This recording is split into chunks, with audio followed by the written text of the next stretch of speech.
Welcome to the Ad Nauseam podcast, where classical gourmands everywhere can finally get their fill. Join us for a delectable discussion of Greco-Roman civilization stretching from the Minoans and Mycenaeans through the Renaissance and right down to the present. And now, ladies and gentlemen, here are your hosts, Dr. David Noe and Dr. Jeff Winkle.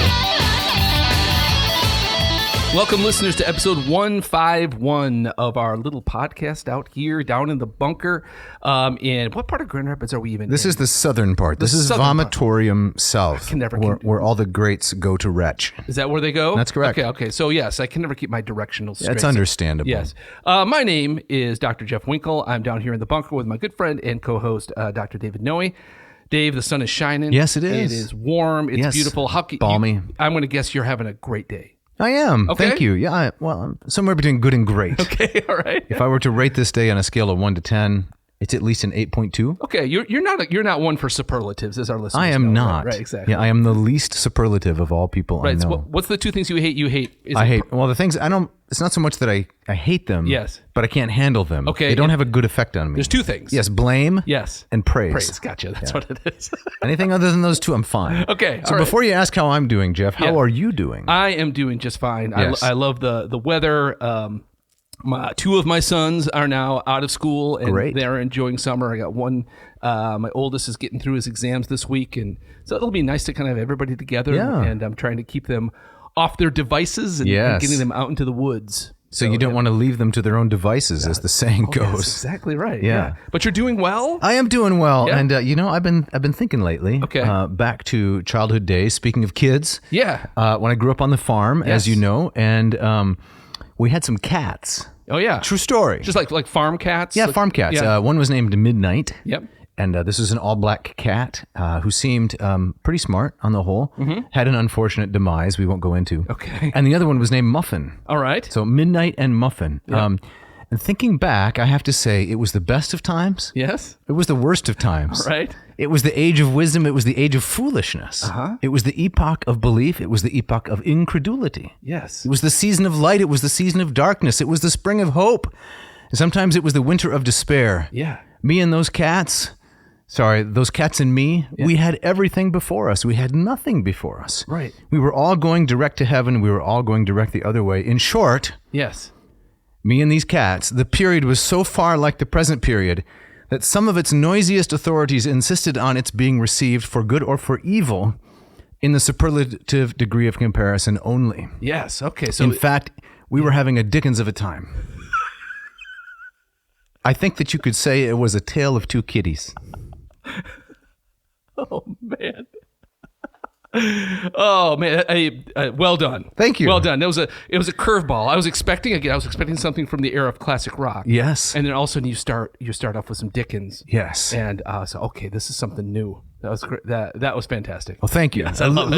Little known fact, Dickens was paid by the word. But I'm sorry, what? He was paid by the word. Was he really? His novels were serialized. Is that why they're so long? Well, that's what some people say. Yeah. I love Dickens. Do you really? I love the bombast and the excessive flourish.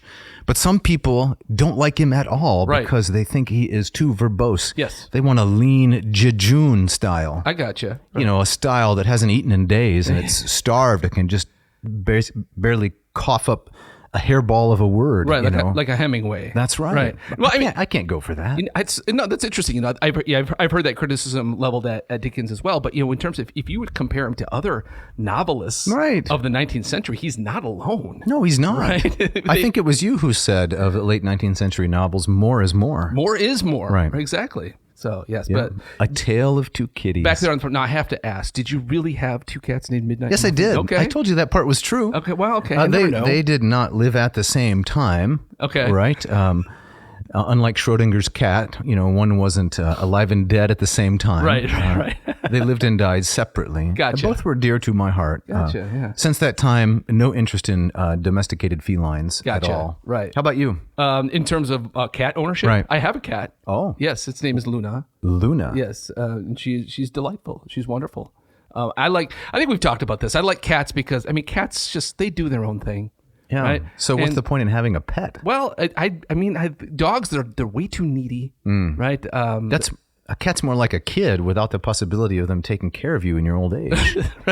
maybe that's not a bad way to look at it. But I love how cats just kind of I respect. I see. I respect the cat. You can't respect a dog because they're just too needy. I like dogs. I've had dogs, but Okay. they're just too much work. So we got to take it in another direction, maybe now. We do. The gauntlet has. No, I mean in terms of these. Oh, opening I see. gags. Exactly. You steered us. The gauntlet has been thrown down for steered us you. into kind of the realm of classic literature. It could be. Okay, all right. Because when you tell people that you study classics, right, inevitably, what do they say? You mean like Elvis and the Beatles? Yes. No, other classics. Oh, you mean like Beethoven? Dickens. Right. Right. No. Go back a couple of thousand years more. Yes. That's just how it is. It is how it is, right? What are we talking about today, Jeffrey? Well, we're gonna jump into part 2 of our look at Lucian of Samosata and his text, the Alexander the False Prophet, right? Which I think we just started to get into the text a little bit last time. Yes. But we're going to talk more about kind of his encounter and his story of this notable charlatan. Mm-hmm. Yes. And then the guillotine of time came down upon us. Yes. And we were done. Yes, that's right. We have a shout out though. Yeah, who's this going out to? This is a new friend, the Reverend Rob Berhorst. Uh-huh.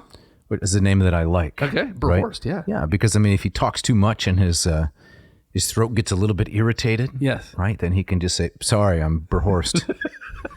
So he says, "I am the pastor of the Linden First Baptist Church in Linden, California. My wife Stephanie and I have 2 daughters, Abigail and Adeline. I am working on my THM, that's a Theologiae Magister, at Puritan Seminary here in Grand Rapids, and I'm starting to see the light at the end of the tunnel."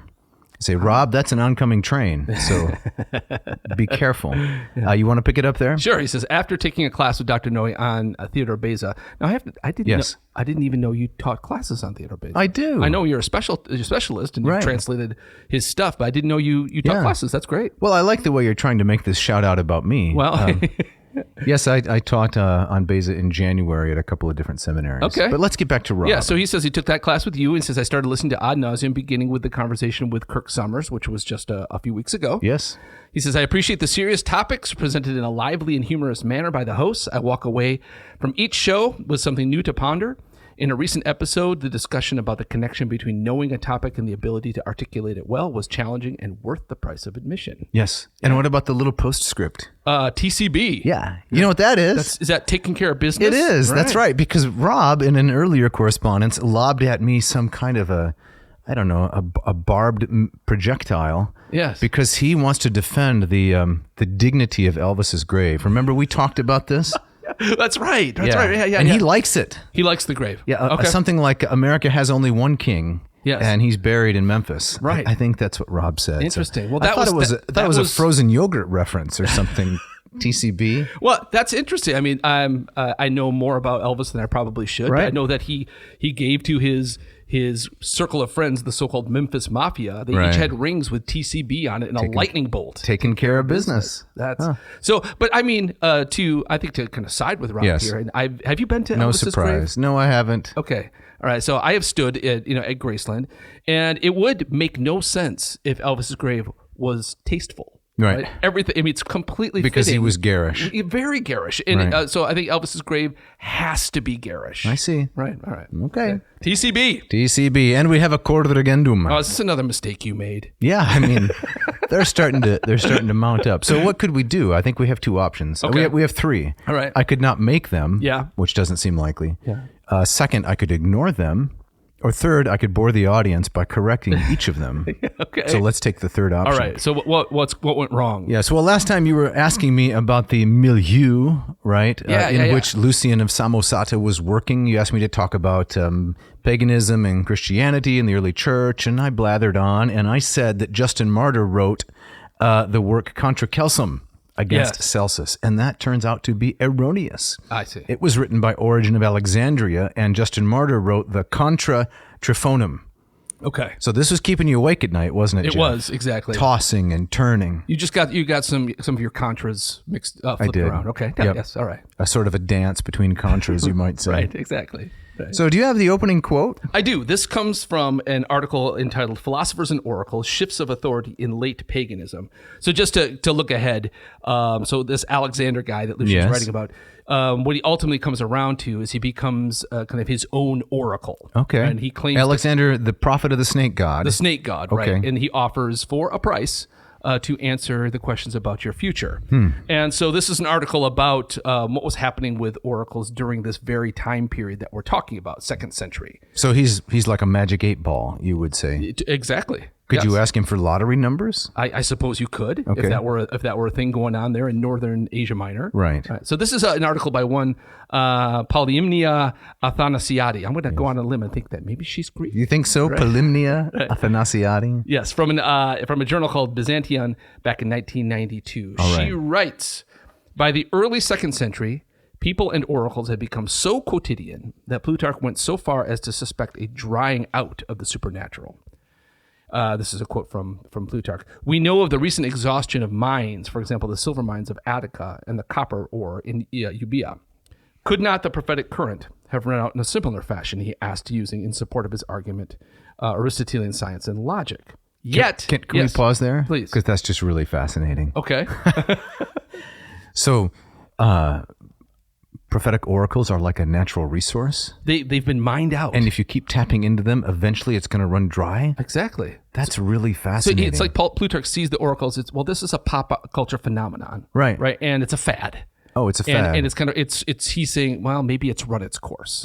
Right. And so there's no more supernatural because the vein has been tapped. Yes. It's like you pull the tap on a keg of beer and you get to the bottom. So I'm told. You get to the bottom of it, and you shake it. There's nothing left. Just a few drops of oracular wisdom coming out, and then that's the end. Yes, exactly right. It's an interesting metaphor for impartation of divine knowledge. Yes, but Ms.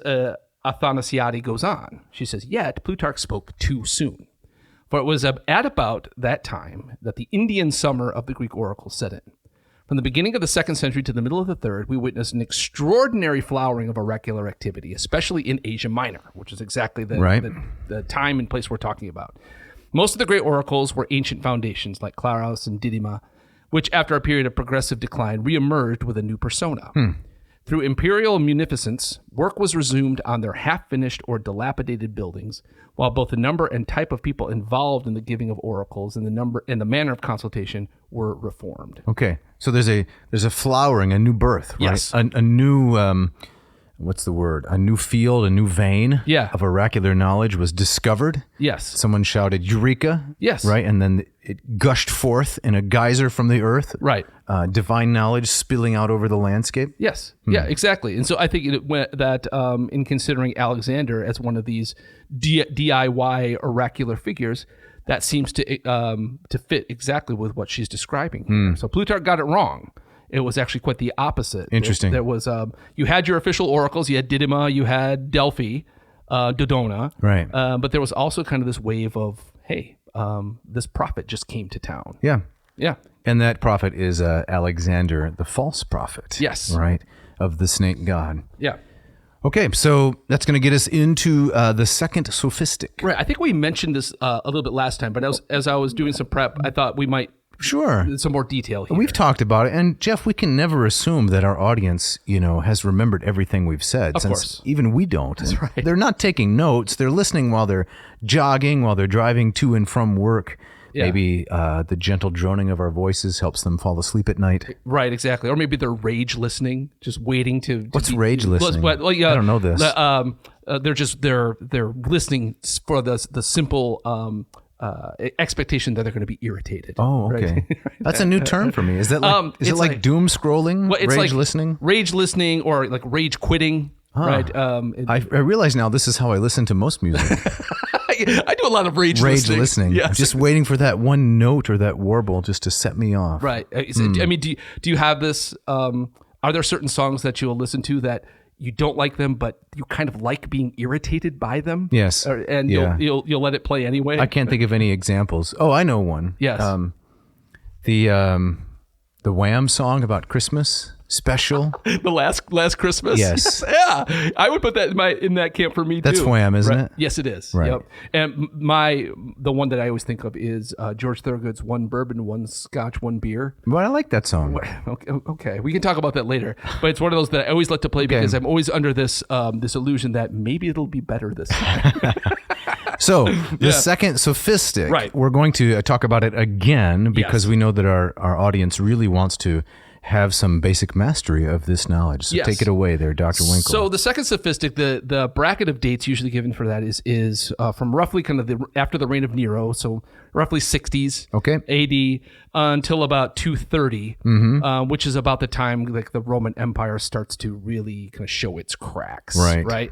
It's the era after Marcus Aurelius in the era of the so-called good emperors, right? The 5 good ones. The 5 good ones. And so this is... So if I may, why is it called the Second Sophistic? I mean, maybe we missed the first one. Well, it's a kind of it's a term. What accent am I starting to do that? Yeah. Toin it up. It's a term coined by Philostratus, who was another author from this very period. Okay. And it usually has to do with it's kind of a second flowering of rhetoric, right? Which in our talk of Maru's book, right? How rhetoric becomes the focus of education, right? On the heels of Plato's Academy and the like. So Gorgias of Leontini, yes, Protagoras and Prodicus and those guys. Yeah, that's our first. That's the first Sophistic. Yes. Okay. And so this is another time where the focus, maybe not so much of, as we talk, yes, education, but also in terms of you want to display your knowledge. Okay. You got to be a good speaker. You got to be a good performer. And so the Second Sophistic is marked by these public displays of erudition and playfulness and winning over your audience with your sheer skill. And so the focus is on, yes, what you're saying and maybe what you've written, but it's how you're performing it is the key thing. Okay. And so I'm sure Lucian, we're talking about Alexander the false prophet. What was this text? It was very likely a performance piece. Yeah. Right. And it has a lot of that kind of playfulness and sarcasm and edge to it. Right. That you can imagine this would go down well as a kind of snarky public performance. Now it occurs to me, Dr. Winkle, that we might be living in the third or fourth Sophistic. How so? Well, because if you spend any time on the YouTubes. Yes, I do. And, as a person of substance, as you are, you've got an advanced degree, you've taught. I'm going to butter you up a little bit here. Thank you. You've taught for many years. You've read a lot of good books. You have some accomplishments in music and the arts. You're a friend of the muses. But then you go on the YouTubes, and what do you find?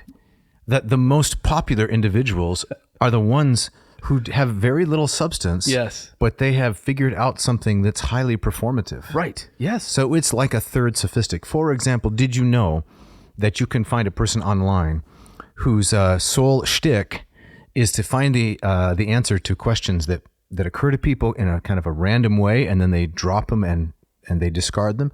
How long will a disposable lighter burn? Right? Yeah. Before it runs out? Yeah. There is a video. I haven't watched it. I've been told about it. I've seen it. A person does just this. He lights the disposable lighter, and then he just holds it while it burns, and he times it.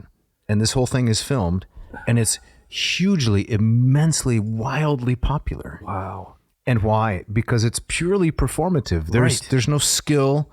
There's no learning. There's a number of things like that. Is that similar to the sophistic mentality of the Second Sophistic? I hadn't thought about that way, but I think you're definitely onto something, right? I look at some of the things that my sons will kind of scroll through and kind of the YouTubes that they like, and it makes me think of I feel like Plutarch. I hope that this vein is about to run dry. Yeah, and it does seem very faddish. That how long can something like that go on? Yes. How long can we just be endlessly distracted? Right. Decades, I would guess. I suppose. Yeah. I think that's a possibility. Yeah. No, we might say there's a little bit of a difference between that and the Second Sophistic, because these individuals, they were trying to perfect their art. I suppose. Yes. But it wasn't art in the sake for the sake of the pursuit of truth, things as in Plato's world. No. It's just kind of having an effect. There is definitely That's another reason I kind of like your comparison. There is a cynicism about this kind of stuff. And I see that over this work we're talking about today as well. I was also thinking about kind of this era. Now, this doesn't really have to do much with kind of falling under the definition of the Second Sophistic, but that 2nd century is a really unique era. I do think we're seeing one of these eras where there's a shifting away from kind of a period of broad rationalism given away to a period of mysticism. So Okay. One of these questions that fascinates me is if looking back through history and you see kind of these rhythms through history. Not to say that You're going to give us a Hegelian cyclical take here? Well, I mean, I think there's something fascinating about it. So if you look at the what we would call the classical era giving way to Hellenism, if you look at the shifts in architecture and art, you move from something very quite austere and geometric to something kind of wild and chaotic. Florid, right? If you look at kind of the transition from the 18th century to the 19th century and the move from kind of Enlightenment rationalism to the Romantic era, you see another similar kind of thing. So are we seeing a similar kind of shift here? Is that there is a kind of return to Plato, kind of a flowering of Platonism, but Platonism is becoming Middle and Neoplatonism is becoming fused with kind of this metaphysical mysticism. Right. In a way that probably Plato never intended. Well, I think he definitely never intended it. Specifically, you could say because it is abstracted from the life of the polis. So as we've been going through Mahru recently, and he's not the subject of this episode, but it really came home to me how much Plato was interested in political reform. Yeah. Sending his students to various city-states to try to inaugurate some kind of a just society. Right. That's gone because of Alexander, because of Augustus, because of the enormous bureaucratic reach of the Roman Empire. Right. So what are you left with? Yeah. That's very well said. And so the question comes around to kind of Plato's notion of the soul. Right. It becomes much more kind of atomized and individualized, right? So I just thought trying to kind of understand this prophet, this oracle, in terms of that, could he also be kind of a symptom of this era that is like in the Romantic era, kind of interested in ghosts and the supernatural, right? He would fit in with something like Mary Shelley's Frankenstein or Edgar Allan Poe, or kind of the bombast of Beethoven's music. Are we seeing a similar kind of thing there? Interesting, right? So let me ask you. Yes, please. I mean, this is probably too much of a tangent. I mean, what is your general opinion of kind of the idea of the cycles of history, and that we do see kind of these rhythms throughout? Not in a way that we can say, well, we this is where we are now, and this is probably where we're going. Right. Not to use it as kind of a predicative model, I see. but that we do see a kind of repetition in culture. Well, I have a couple of thoughts on that. Please. I would go back to the book of Ecclesiastes. Okay. Qoheleth, or Solomon, saying, "There's nothing new under the sun." So, because I believe in the static nature of the staticness of human nature, the stability of it. Apart from grace, human nature is nauseatingly dull and boring and predictable. Yeah. Right? Unless there's some renewal of grace, human nature is going to be the same. Yeah. So yes, there's going to be a high degree of predictability in the way that people respond to their environment and the kind of environments that they create. Specifically, They create things that they believe are brand new, and then it takes someone else to remind them, actually, this has been done before, and you're not doing it as well, is often what happens. On the other hand, right, I think this can be taken too far, and the consensus opinion is that Augustine of Hippo in City of God, among other things, that work is a broadside against a prevailing cyclical view of history that the Greeks and the Romans had pretty much adopted.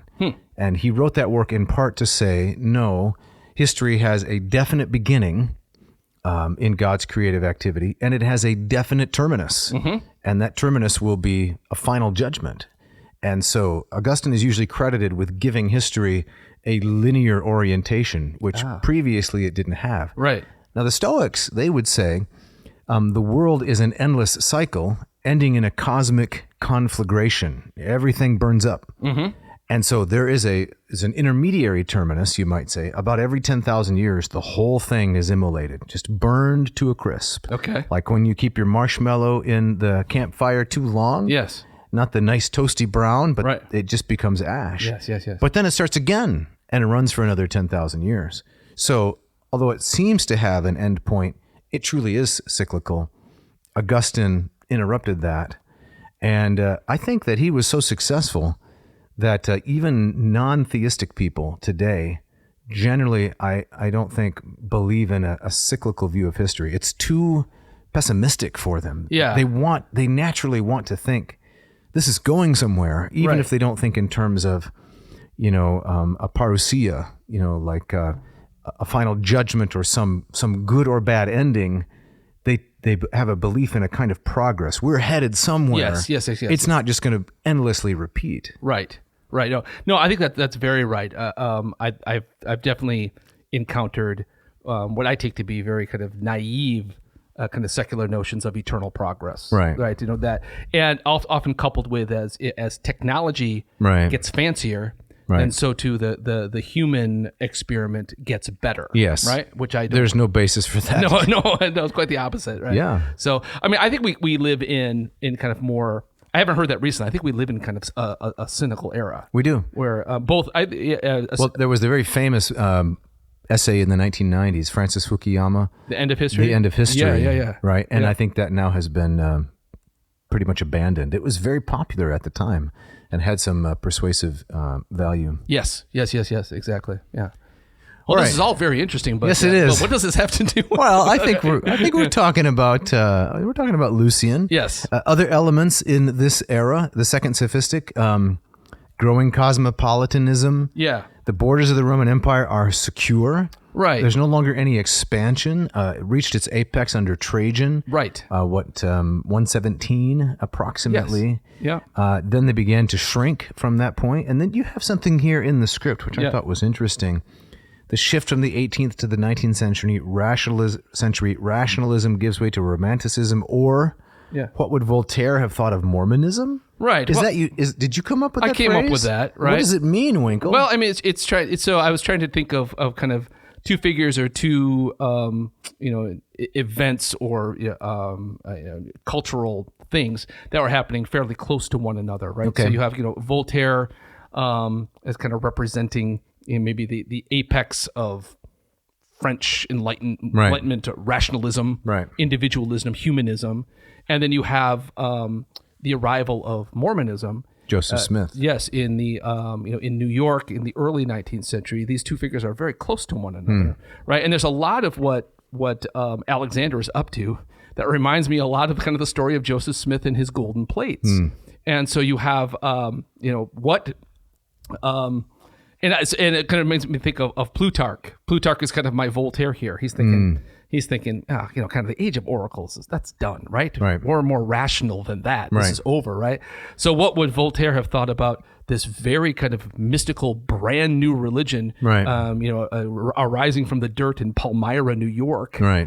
These are radically different things happening good point. very close to one another. That's a good point. So I just checked. Voltaire, I think, died in 1778. Okay. And we got Joseph Smith in the 1840s, 1830s. Okay. So really quite close together. Right, And right. could not be more different Right. in outlook and mentality. Exactly. If we take both of them as sincere in their professions. Sure, exactly. Right. I mean, if Smith was not I don't know if we have any LDS listeners. Right. But if we do, they're probably going to be alienated now. Yeah, right. If he was sincere in his beliefs, or if it was more like Alexander, the false prophet, Right. I don't know. But assuming, for the sake of charity, he's sincere in his beliefs, and we can say the same thing about Voltaire. Yeah. Assuming that he is sincere in his beliefs that rationalism can indeed solve all of the problems of human society. Exactly. They could hardly be more different. Right. Yeah. I mean, I talk about Smith in the religions class I teach, right? And there's I think one of the issues, of course, is that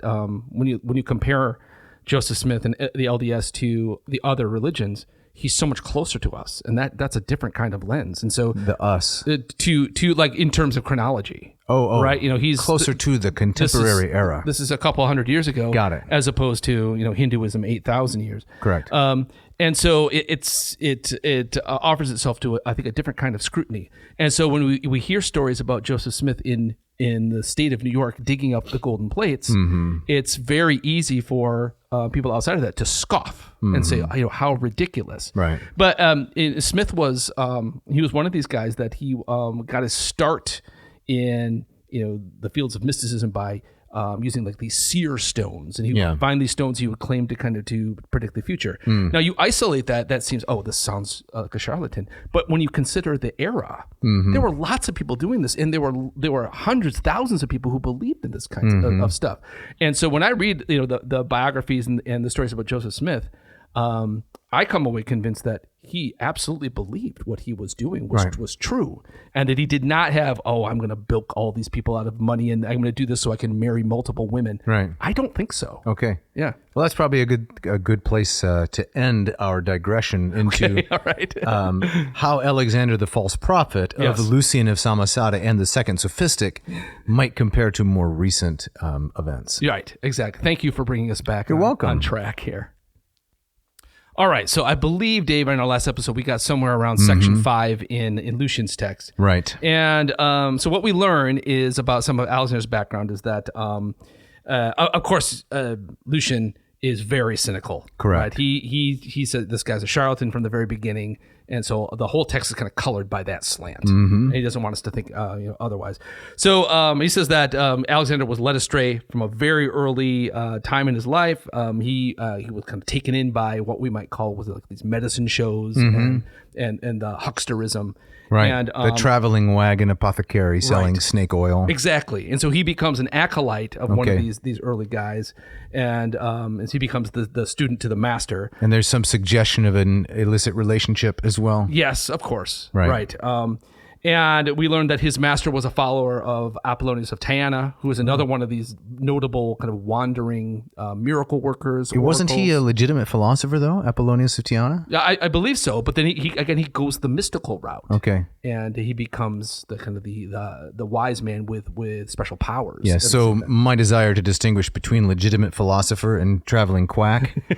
That my Platonism is showing there. Yes, I suppose. Yeah. Because the men of that generation wouldn't distinguish necessarily. Right. Yeah. True. Lucian maybe is trying to. Yes, I think he's trying to draw a line, but generally not. Yeah, exactly. So what happens when the master dies? He hooks up with another guy. Alexander does, and someone who Lucian names as Cocconas. Okay. And this guy becomes Alexander's partner in crime. He's very much interested in kind of using these techniques and preying upon people and their mystical beliefs or their desire to really want to believe this stuff. Interesting. And he says we can make a lot of money here. Interesting. Yep.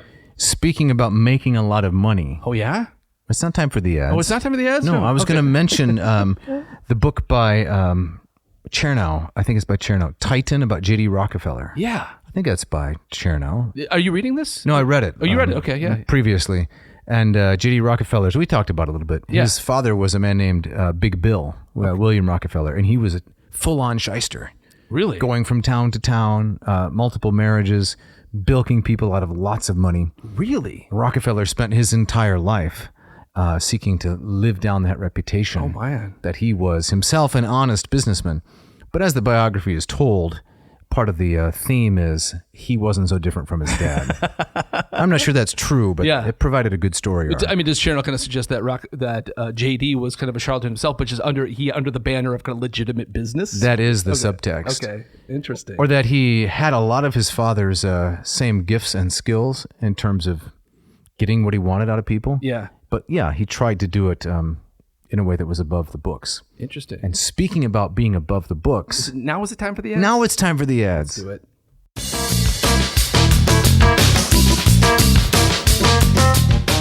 This episode of Ad Nauseam is brought to you by Ratio Coffee. Dave, yes. I'm guessing that, like me, you enjoyed a good cup of coffee brewed by your Ratio 8 this morning. I did right? several, actually. Yeah? Yep. I'm kind of mixing up my calf and my decaf. Yes. Oh, I really? don't know if that's orthodox, but I'm risking it. You're risking it. I'm trying to reduce the caffeine a little bit. I gotcha. Ground it in my Baratza grinder and brewed it up. It was excellent as always. How about you, Jeff? I did too. It was great. I had kind of the house to myself this morning, which is very rare. And so I brewed up. Put some golfers in there. Oh, sorry, Folgers in there. No Folgers. I got a little bit a better taste than Folgers. But Maxwell's House. something like that. A little Maxwell House Grand. Right. Yeah. And so I brewed it up. I made a whole pot just for myself. And None for the lovely Beck? she was out of the house early this morning. She had kind of a wrap-up thing at her school, and so it was all for me. That's a tub of crock. Yeah, from her point of view, a total tub of crock. But for me, it was delightful, and I'm always amazed, especially when I get coffee from some Don't do it. barn and beanery. Don't do it. You're going to regret it. I know you're going to regret it. You're going to have brewer's remorse. There's no doubt. You're going to be out $7, Right. And you're saying I should have just done this at home. That's correct. That's right. So, listeners, if you want one of these wonderful machines, the Ratio 8 or its younger brother, the Ratio 6, or coming soon, Yes. the Ratio 4. Let's hear about the 4. What do you got? You got something on the 4 there? I do. Yep. Apparently, it's as easy as pods. Yes. But so much better. Okay. Do you ever wonder, Jeff, what the convenience of a Keurig really costs? Hourly. Okay. Yes. We did too. On average, it costs $33 to $50 per pound. Wow. Depending on the roaster. And this is for mediocre coffee brewed with haste and waste at the forefront into throwaway plastic pods. They got those marsupods. Marsupods. There's a little bit of Joey in every sip. Exactly. No good. We offer a better way. Why don't you buy fresh from your local roaster and have the 4 brew up a cup? The taste will be monumentally better. Tell us about the 4, Jeff. So the 4, it is not out yet, but we're really excited to announce its launch. The first affordable and beautiful half-batch pour-over coffee machine. It's Ratio's smallest brewer yet, an agile, sleek machine that puts out between 5 and 20 ounces of coffee per batch, enough for 1 to 2 reasonably sized cups or 1 big travel mug. Does it have the bloom cycle? It does. It brooms with a bloom cycle in about 4 minutes or less, and it has a removable water tank that can be positioned on the left, right, or behind. Is it small enough to fit on any countertop? Absolutely. It is built to last and is backed by a 5-year warranty. 5 years? Right. You can't get that on a vehicle. No way. Right. No way. So if our listeners who've been listening for a while have maybe wanted a Ratio machine, but they've thought, hey, that's still a little bit too rich for my blood, this might be the answer. Yes, and it's coming out this fall. Fantastic. And I think it's going to make Ratio a household name. I really do. I think you're going to find Ratios in all hotels and places like that where you want to get an 8-ounce or 20-ounce, a couple of cups and put them in your travel mug. I think you want to get in on the ground floor with this one. Absolutely. But if you can't wait for the 4, you can still score a 6 or an 8. What should they do? Go to ratiocoffee.com. That's RATIO coffee.com. Click on the machine you want and type in this coupon code, ANCOA8. Is the coupon code. That will get you 15% off your entire order. Yes, and Jeff, what does the A stand for? I'm going to default to awesome, but that's kind of boring. That was a little predictable. A little predictable, exactly. Yeah. You got something better over there? I don't. Okay. No. All right. But that ANCOA8. Yes. 8. And that will get you 15% off. Do it. Check it out. This episode is also brought to you by Crackit Publishing. Crackit? Yeah. Did these guys got in touch with you? Yeah, they publish books on broken foundations, unrepaired sidewalks, how to break an egg. Yeah. You've never read anything by Crackit Publishing? I probably have, but this is news to me. I didn't know that these guys were looking to support the podcast. Yeah, they contacted us and said, we want to be a part of Ad Nauseam, and people really want to read about broken and fragile things. We have a long line of books of this kind. I got to say, this sounds like a terrible idea. Does it? Right. Okay. Can we boot these guys? Let's boot them, and actually... Yes? We can talk about Hackett Publishing. Oh, that sounds much better. Yes. So HackettPublishing.com. As our regular listeners know, these guys have been with us from pretty much the beginning, almost 4 years on now. They've been around for a lot longer than 4 years. 53. 53. They've got offices in Indianapolis, Indiana, and Cambridge, Massachusetts. And they are keeping the flames alive in terms of supporting the classics, providing text, multiple translations. Right. With a very narrow catalog, right? No. They've got The Republic, one title by Aristotle, and that's it? No, not at all. Okay. Dave. They've got all kinds of titles across the realm of Greco-Roman studies, but from every kind of corner. South American, yes. East Asian, modern philosophy, Japanese. Yes. a wide array of titles. Right. And what you can count on from Hackett is you're going to get high quality translations, high quality writing, and in a very attractive, affordable package. And that's a very difficult combo to find out there. Yes, you as a professor, when you assign books to your students, you don't have to have them buy like a $250 Basics of Chemistry 7th edition. No. It comes out each year. You can say, you can buy all the books for my course from Hackett and probably get them for $60 to $70 or less. Absolutely. And these are beautiful. They're well researched, well translated, and nicely put together. Indeed. When I look for books for my students, and even when I look books for myself, Hackett is where I look first. So, listeners, do yourself a favor. Dave, where should they go? HackettPublishing.com, HACKETT, not Crackett. And when you get there, look around. It's a really well done website, very intuitive and nicely organized. Put some choices into your little satchel, your grocery basket, and when you get to checkout, you're going to want to add a coupon code here. Enter AN ad nauseum, and then the current year, AN2024. And Jeff, what will that get them? That will get them 2 incredible things, 20% off your entire order and free shipping. Check it out.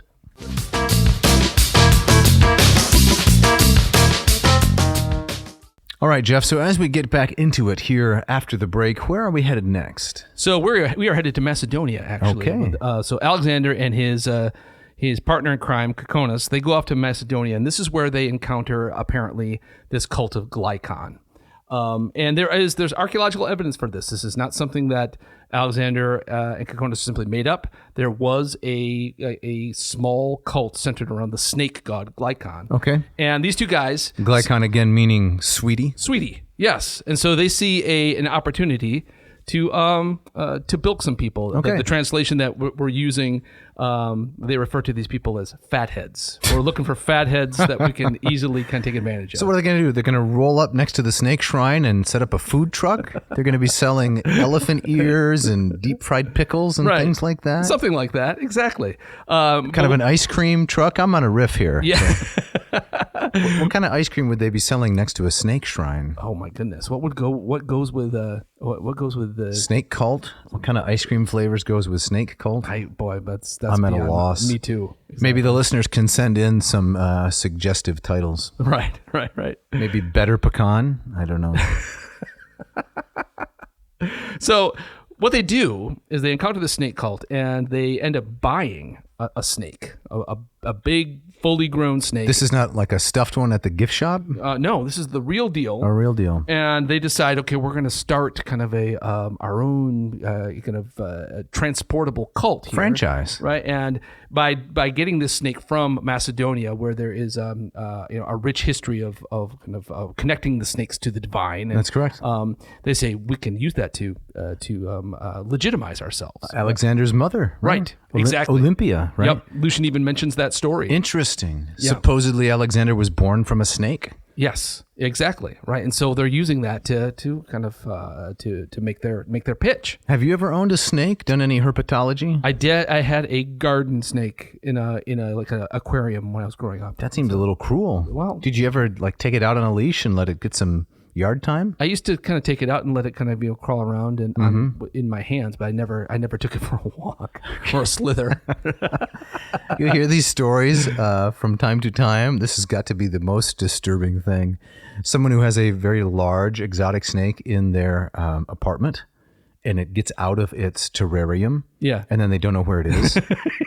Have you read those stories? I've had my father. Okay.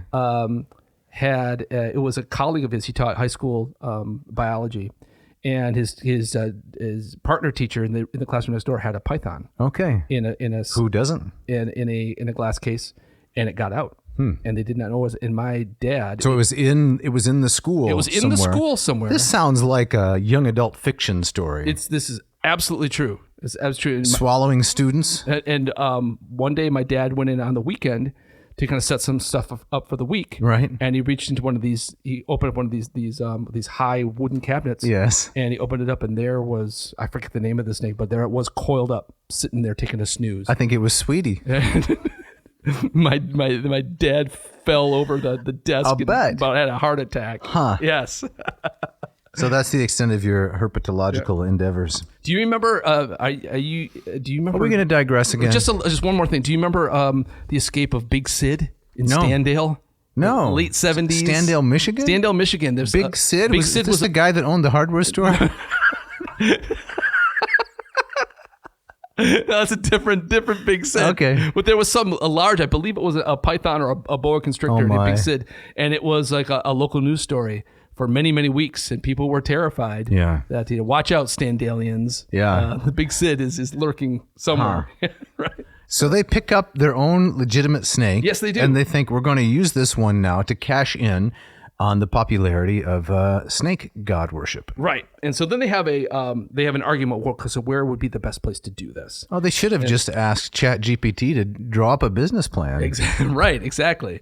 But this being 1,800 years ago, a bit before that I time. guess it's a problem. So Alexander, he wants to go up to Paphlygonia, northern Asia Minor. Those Paphlagonians, they're dupes. Easy marks.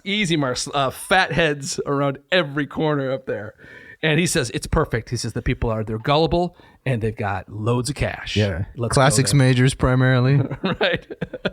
Right. We can sell them anything. Exactly right. And classics majors, I mean, wealthy, right? Flush So with cash. they go to Abonoteichus, right? Yes, exactly. To meet the perfect combo, the mark who is both gullible and rich. Right. What more could you want? Cocconas disagrees a bit. He wants to go to Chalcedon.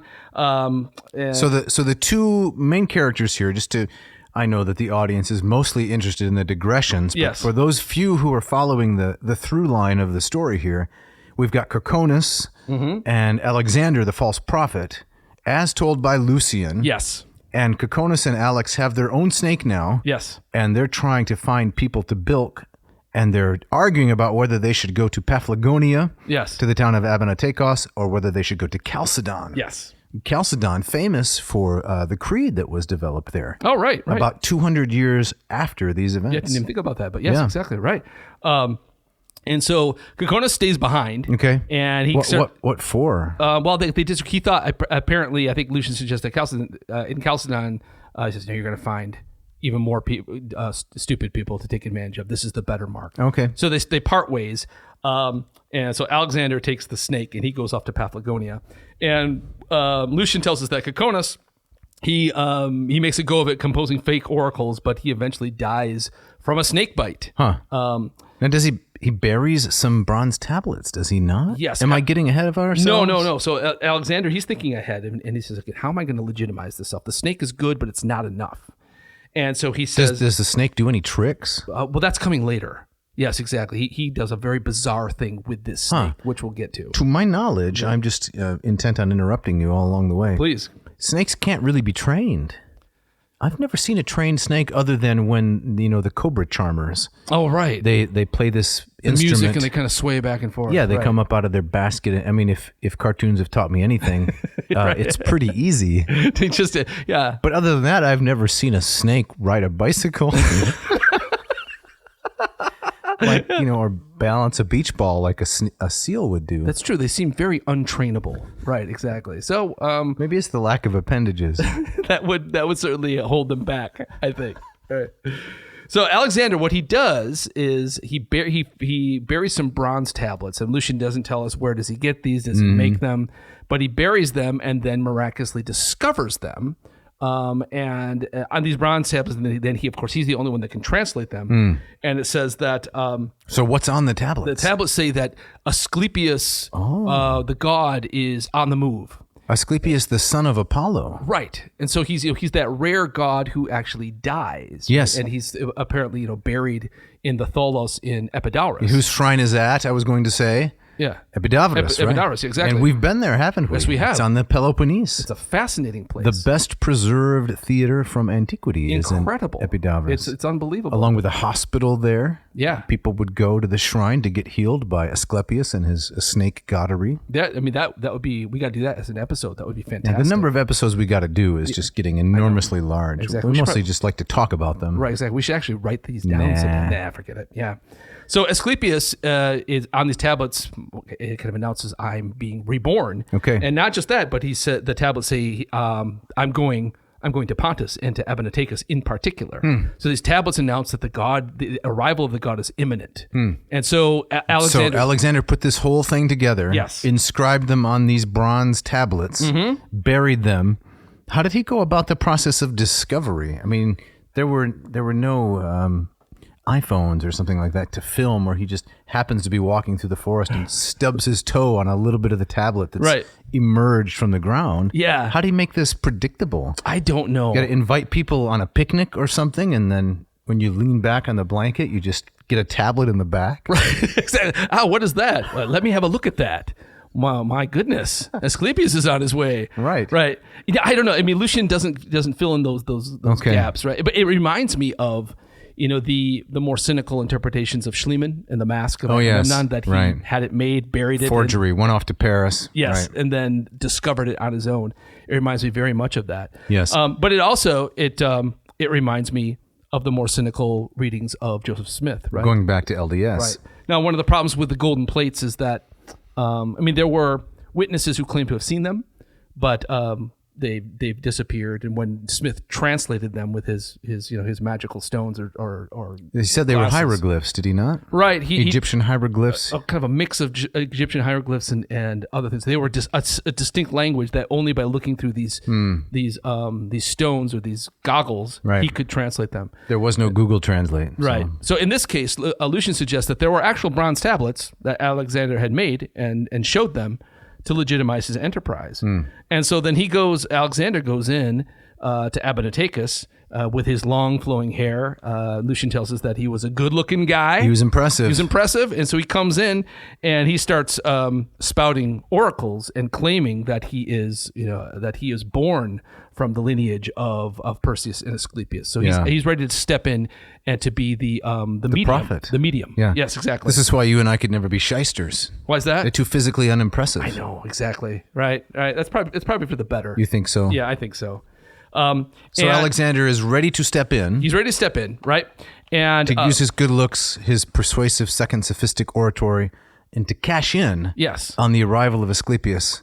And does the snake god, is he kind of faded into the background now? Or? He's just it's waiting to be sprung. We're right on the edge. Let me read a bit of the translation from 11, and I'm going to set you up to read some Greek. Okay, waiting to be sprung. Yes. Is this like the old gag Pringles can? Exactly. Do you remember first encountering that as a child? It's terrifying. Oh, it was so much fun. To cram that thing spring in there down into the Pringles can and get somebody to take the lid off, and exactly the snake would explode out into the... You look like you want a chip. Right. That was a lot of fun. That was a lot of fun. Yeah. Right. So he's got that can ready to go here.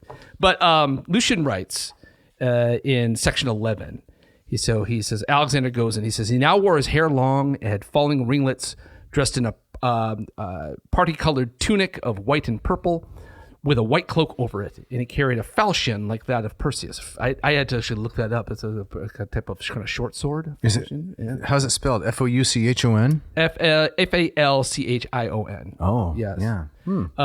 Like that of Perseus, from whom he claimed descent on his mother's side. And although those miserable Paphlygonians knew that both his parents were obscure, humble folks, they thought, this guy isn't born from that. We know this guy. Right. We hang out at the hardware store with Sid and this guy. Exactly. He's a local. They believed the oracle when it said, here in your sight is a sign of Perseus, dear unto Phoebus. This is divine Alexander, who shareth the blood of the healer. Podalerius, the healer, who is a son of Asclepius, it would appear, was so passionate and amorous that his ardor carried him all the way from Tricca to Paphlygonia in quest of Alexander's mother. An oracle by now had turned up, which purported to be a prior prediction by the Sibyl. And so this is where the Greek comes in, and the oracle. This is oracle number 11 in the Greek, which you'd like me to read. Yes. And I will happily comply. So it goes like this.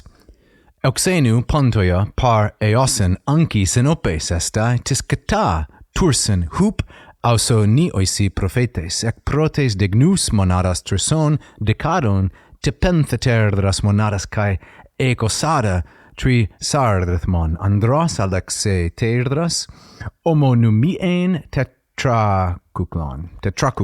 Very nicely done. And this is how our translator renders this. On the shores of the Euxine Sea, in the neighborhood of Sinope, there will be born by a tower in the days of the Romans a prophet, After the foremost unit in 3 times 10, he will shoot forth 5 more units besides, and a score told 3 times over, matching with places 4, the name of a valiant defender. Oh, hold on now a minute here. This is Harmon's translation? This is Harmon's translation. There's a lot of math in that. It is, right. It's very mathy. Can you break it down for us? I think the whole point of it is to be obscure, right? Okay. So we'll see this later. Mission accomplished. Right. When Alexander starts spouting his oracles, he does kind of the classic oracle-y thing is that you kind of understand what you're saying, but it's also fairly misleading at the same time. It's ambiguous. It is decidedly ambiguous. Yeah, subject to a lot of different interpretations. I noticed as I was reading through the Greek that this takes place near the ancient center of mustard production. Is that right? Sinopus. They were famous for their mustard? Yes, they had fields of mustard, and they mustard seed. This is where it was all grown in Sinopus along the Black Sea. I got you. So there would probably just be one condiment available on that food truck? That's correct. Can I have some ketchup or some Chick-fil-A sauce? Man. No. Now, how do you know that? Because that is a very obscure thank you. Factoid. Recherche. It's because when I was trying to acquire a quotidian vocabulary of Latin, and I still am, the condiment mustard can be best represented by Sinopus. Sinapis. Okay. It's a Latinization of the Greek word, and it's named after the town. Just like ketchup, right, is from Ketchup, Pennsylvania. Yes. And mayonnaise, New Jersey. Yes. Those things aren't true. Right. But it is true about Sinopus. Gotcha. Very, very interesting. All right, let me just carry on a little bit more with the translation. Please. Section 12. It says, well, upon invading his native land with all this pomp and circumstance after a long absence, Alexander was a man of mark and note, affecting as he did to have occasional fits of madness and causing his mouth to fill with foam. So he's kind of the rabid lunatic. Yeah, foaming at the mouth. Right. But it's all an act. It's all an act, and it's meant to kind of suggest that he is kind of touched with the divine. Right. This he easily managed by chewing the root of soapwort. How's your soapwort supply? It's pretty low. It's getting pretty low. Right. The plant that dyers use, but to his fellow countrymen, even the foam seems supernatural and awe-inspiring. So Lucian does this a lot along the ways, is that he'll describe Alexander doing something. He says, this is how he did it. Okay. So, do you remember there was that show that was on a while back that... It's like Mythbusters. Is that what kind it of, is? yeah, that's even better. But there was this masked guy who gave away the secrets of all the like magicians of like David Copperfield. I don't remember that. And it made lots of people in the magician community very upset. I like the way you brought the Dickens reference back in. Nice. I didn't even realize I did that. David Copperfield. Lucian continues. Then, too, they had long ago prepared and fitted, this is so strange, and fitted up a serpent's head of linen, which had something of a human look, was all painted up, and appeared very lifelike. It would open and close its mouth by means of horsehairs, and a forked black tongue like a snake's, also controlled by horsehairs, would dart out. So it's a marionette. Yes. And you use a horsehair because it's really strong and too fine to be seen in bad lighting. Exactly. And all the lighting in antiquity was bad. Right. No, that's interesting. That ultimately when Alexander pulls the trigger on his oracle, right, he deliberately does that in a dimly lit of course. Room. Right, exactly. Well, you could never light a room properly, right? Right. The windows at best were made of alabaster or leathered skins. So yes. So the Abonoteichians, they already had this weird kind of puppet snake head. And Alexander says this is perfect. Lucian, to finish the section, besides the serpent from Pella, that's the serpent that he got from Macedonia, was ready in advance. It was being cared for at home, destined in due time to manifest himself to them and take a part in their show. In fact, to be cast for the leading role. Interesting. So the snake puppet. They already have the snake puppet, which they revere. Okay. And she says, I got the real snake. And just to get a little ahead of things, this is what Alexander ultimately does, is he takes the snake that he got, which is full grown, and he combines it with the fake snake head, which we learn later also had kind of human features. This is strange. Getting crazy. This is so up your alley. I love it. Aren't you gonna drop your buzzword here? Liminal. There you go. Exactly. That's what makes it weird and creepy and alluring. And so he basically fastens this snake puppet head on the real snake. Okay. And this gets back to your question about how believable is this? Because could you keep a snake calm enough, trained enough that he would kind of sit on your shoulders and would submit to wearing a giant puppet head? I can't it's hard see to it. imagine, right? I can't see it. Now, Lucian claims that all of this went down. Ask your dad with his experience with the boa. He's never spoken to the python. Yeah. Lucian says it all goes down. Yes. So Lucian says it all goes down. That's exactly indeed what happened. But it seems to it tests the limits of believability. Yeah. So we're in section 13 now. Is that right? Right. Okay. So what Alexander does then, he does more kind of burying and discovering. Okay. So what he does apparently is he gets a big egg, and he does like if you made like Easter eggs, you make the pinhole and you blow the yolk out. Yeah, that'll really make your head dizzy. Exactly. And what he does is that he gets a baby snake. Okay. And he puts that in the egg, and he buries it in the mud where the people, in their fervor that, Asclepius is coming, we've got to do something to welcome him. Okay. They've already started to build a temple. Okay. So in the mud of that construction site, he buries this egg with the little snake. This guy's always burying things. Yes, right. And that seems to be the key to shysterism. it is, right. The accidental discovery. Look what I found it, and I just happened to be chosen to be the one to find it. Remember when we used to work at that institution and I was trying to become the department chair? Yes. I buried some eggs in your office. Oh man. Oh man, I can still smell it. Yeah, that was terrible. Right. We've never fully talked that through. This is the first time. It is, right. So he goes out under the cover of night, finds this egg with the snake, and then, in another kind of bizarre detail, he runs into the marketplace the next day with the egg, wearing nothing but a shiny golden loincloth, as you do. Right. And he announces that the god is coming. The listener doesn't realize I'm speechless because it's just, I'm laughing at the absurdity. Right. So he announces that the god is imminent. He brings forth the egg. So we'll just say about this, that dramatic clothing is a part of the ruse. Yes, exactly. You have to wear some dramatic clothing. Right. It reminds me of a detail that is in filmed versions. They never do this. But when Mark Antony gives his famous "Friends, Romans, Countrymen" speech, from Shakespeare. From Shakespeare, but in the real historical event, when he goes into the forum that's right. To kind of he's nude, to isn't test the Lord. He is buck naked. Right. But you'll never see that in the Hollywood film, probably for good reason. Yeah, thankfully. So he runs into the forum, into the agora, right? He finds the egg. He produces the egg. And he says, the arrival of the god is imminent. Asclepius, the son of Apollo. Right. The snake god of all snake gods. Is about to show up. Right. What you were mentioning, though, the healing sites, right? These ancient hospitals. Part of the thing was that you slept with the snakes, right? Yes. And so that was kind of your connection to the god. Mm-hmm. And so the snake because a snake is, your favorite buzzword is liminal. Yes. One of mine is chthonic. Chthonic, yes, right. The snake comes up out of the ground. Right. And it's it sheds its skin, so it's kind of that notion that the snake never dies. Correct. So it's connected with the earth, with rebirth. And so now Alexander's got two pillars. He's got the connection to Macedonia and Alexander, but he also has this connection with Asclepius. He finds the egg. The goose egg, the hollowed out goose egg, which he's hidden near the temple. Right. And he finds the tiny snake. Right. And what does the crowd go? The crowd goes nuts. Okay. And that's when Alexander knows he has them in the palm of his hand. And it's time to cash in. Yes, exactly. Well, we're getting a little low on time, Winkle. We are. How does he cash in? Do we have time to tell that tale? Well, maybe we could just do a little bit of foreshadowing, and we can pick this up in the next episode. No, I don't think so. No? Okay. I think this pretty much has to be the end. I think Lucian has, run his course. He's run his course? Slithered his course. Okay, all right. So we're on to something new next week. Well, I would think so. Okay. Do you think this yields another episode? Well, I love this. I love this so much. Maybe, but I think you're probably right. Well, the program's mostly about you. So, so what he does then?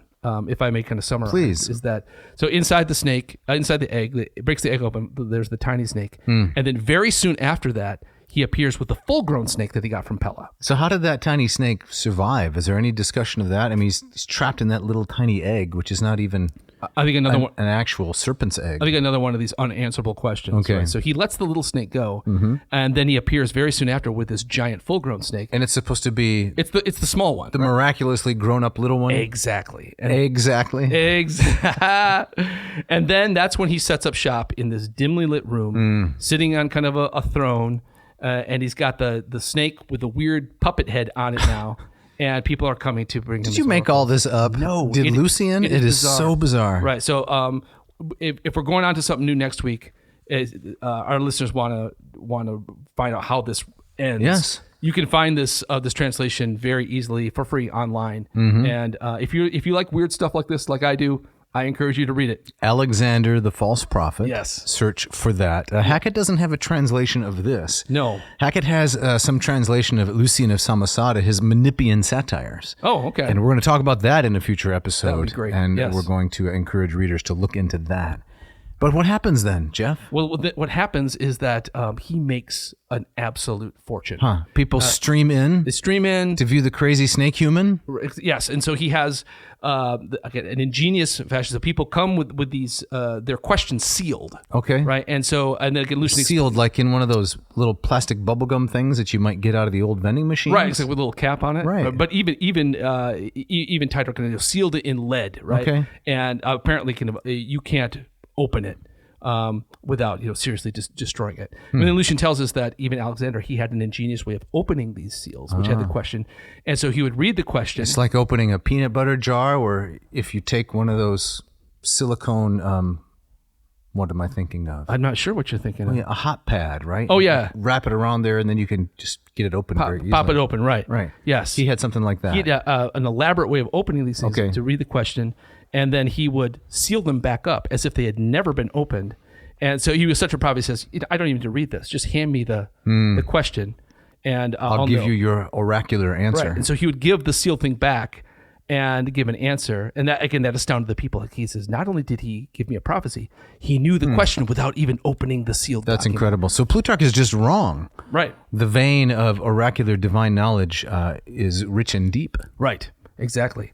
And Lucian goes on to say, maybe I can close with this stat, is that he claims that in his first year of doing this, he made about 70,000 to 80,000 drachma for himself. That's like working for J.P. Morgan, Right. Straight out of Harvard. Right. So if I could do another one of my stupid cocktail napkin Yes. calculations, Uh-huh. that would kind of roughly put him in the $12 to $15 million range Wow. in contemporary monies. I guess crime does pay. Yes, it did. Right. So what does Lucian suggest about the political ramifications of this? The political, I mean, he thinks this is, well, I mean, for Lucian, this is. I'm trying to set you up for the script here, Winkle. Oh, sorry, I'm not. That's okay. I'm trying to wrap this up. We're up against I'm the trying clock to here. draw it out. No, Lucian suggests that he lives in a kind of idiocracy. Oh, right. Yes, exactly. People will believe anything, Right. such as the nature of the age. Yes. So why is this era particularly susceptible to trickery? The irony is you wrote this part of the script. I know I did. I did. It's okay. I'm not following my own script. It's all right. Yeah. But yeah, so I think Lucian uses this as he's not just satirizing Alexander himself. He's saying, who's the real idiot here? It's the people. That's right. It's the people that A are. fool is born every minute. Isn't that what P.T. Barnum said? That's right. Something like that? Exactly. Yeah. And a fool and his money are soon parted. That's right. All of those axioms come into play here. Yes. Yeah. So, people start coming from all over. What does A say of the snake? Glycon am I, the grandson of Zeus, bright beacon to mortals. And like you said, 12 million per year. Yeah. That's a incredible. pretty good gig if you can get it. Yep. And he puts that money back into the business. And at its height, he had dozens, if not hundreds of people working for him. Wow. He franchised this thing. Wow. Yes, incredible. Snake Way or something. Right. Now, how much of this can we believe? I mean, Lucian claims to have met and seen and encountered Alexander. He claims to have seen the snakehead thing going on. Mm-hmm. So he's not just reporting rumor, but at the same time, how much of Lucian's tongue is in his cheek as he's telling us this story, it's really hard to say. Forked tongue in his cheek. Yeah, right. And that seems to be an element of these kinds of rhetorical displays of the Second Sophistic, right? I'm here to astound you, but how much do you really believe? Right. And maybe kind of the meta joke is Lucian kind of a shyster himself? Right? He's also fooling his audience. Liminality and meta jokes. Right. A way to wrap it up nicely. So maybe on that note, Yes. we should probably get out of here. So Dave, before we go, Yes. what about these wonderful ways that you have for people if they want to learn Greek and Latin? Tell us about I'm that. so glad that you asked. If you want to learn Greek, I have just the program for you. Moss Method for Greek. Charles Melville Moss wrote this charming reader called A Greek Reader, first Greek reader. He wrote it in the 1890s. And instead of many ways of learning Greek, whereby you memorize a rule, apply a rule with one sentence, forget a rule, The Moss Reader allows you to read actual stories, but they are graduated in difficulty. You start out very simple, and you move to things more complicated, and I'm right with you every step of the way with these whiteboard explanations. I analyze for you all the grammar. So you're learning grammar. You've got Greek quick sheets, 6 of them that I've put together, summarize about 80% of all the knowledge you need to read Greek. I teach you the alphabet, pronunciation, syllabification, but it isn't dull. You're not doing flashcards with the genitive of value. No, I'm not. Okay, all right. No, I'm putting some of that into the lectures, of course, but I never allow it to obscure the storyline. Gotcha. That's the sweet spot, I think, that we've hit. And as Charles Melville Moss says himself, Greek should be more an exercise in your mind than your thumbs. Yeah. You're not flipping through the glossary all the time. You're thinking about what should this word mean in this particular setting. And I found that is an excellent way to learn Greek. I've had hundreds of students all over the world, a lot of success. Fantastic. Now, you're going to have to still work, but it is pleasant work. So if you tell me, I don't want to learn Greek, well, that's fine. But if you say I can't, I don't buy that. So go to mossmethod.com, check out our program. It's very affordable, I think.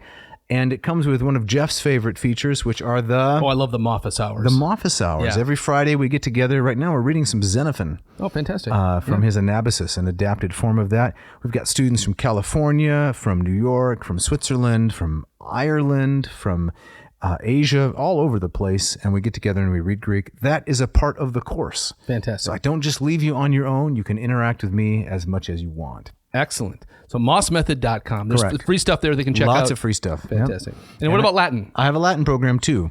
A lot of people teaching Latin online. Some of them probably have better education than I do. Some of them certainly have worse. Some of them have not been teaching or studying for as long as I have. You got to talk about your competition a little bit. I got my own snake with the snakehead puppet on it and the horsehairs. Yes. I just mean to say, I think it's an excellent value. I've studied very hard to learn Latin, and I put as much of that knowledge into the course as I can. And I think it's a really good value. So latinperdiem.com/LLPSI. Lingua Latina per se illustrata takes you from neophyte to erudite. See how that goes from the Greek to the Latin very nicely? Excellent. Yeah, check it out. I've got almost 2,100 free videos on my YouTube channel analyzing virtually every Latin author you can think of. So that's all free. Yeah. If you want to go deeper, check out one of my fee-based programs. I am very confident you will not regret it. And with the Latin program, the videos include you teaching an actual group of students. That's right? correct. And you can see how they interact with you and That's right. the questions they ask and how you answer them. Absolutely. Yep. And we have weekly office hours as well. Excellent. Where I meet with students from all over the world. So check that out, please. And Jeff, we have some people to thank. As always, Mishka, our wonderful engineer, who gets this done in record time, and I was actually listening to bits of our previous episode. Why would you do that? I don't know why I would do that, but what I was astounded with the clarity. It's and good, the isn't it? editing. It's very, very good. It is good. So thanks to Mishka, to her as always. How about those guys, Scott Van Zen and Yes. Ken Tamplin? I love those blistering arpeggios and the lead-in music. What I really like is the minor incongruity between the rather staid sort of lecture that we give. Yes. Right? I mean, they're on kind of obscure topics. Right. But then you have that really nice contemporary rock music at the beginning and at the end. Yeah. It's appealing to me. I love it, yeah. And we're grateful to those guys for sharing their music and talent with us. Yes. Yeah. So, hey, listeners, you want a shout out? If you're feeling a little berhorsed, contact us. You can write to Dave at adnauseum.com. Don't forget the V. Or Jeff at adnauseum.com. Do not forget the V in the word nauseum. Of course, it is a V. That's why we put it there. Yes. And you can share with us your hopes, your dreams for the podcast, your deep disappointments. You desire to see Lazy Steve show up sometime. Sure. Yeah. Just whatever you like. We also have Lurch with merch at our website. You want to get a hat, a coffee mug, something to show the people that you are. Taking in the classics and keeping them down. Then check that out. Yes, adnauseum.com. Again, that V is there. Yeah. And Jeff, what are we doing next week? Is this TBA or should we get back to Maru? Maybe we maybe we'll run another Mahou. Okay. Just to keep that series going. Yeah. But we have a lot of different directions to go. We do. Including coming up on a July 4 special episode, or maybe a couple of special episodes for America's Independence Day. Excellent. Promises to be interesting. Look forward to that. Yes. Jeff, I believe you have for today our gustatory parting shot. Yes. Because comes from one of my favorite comedians of the last 30 years. This is Larry David. This is Larry David playing Larry David in the show Curb Your Enthusiasm. Okay. Where he says, "Can I tell you something about apricots? 1 in 30 is a good one. It's such a low percentage fruit." Thanks for listening.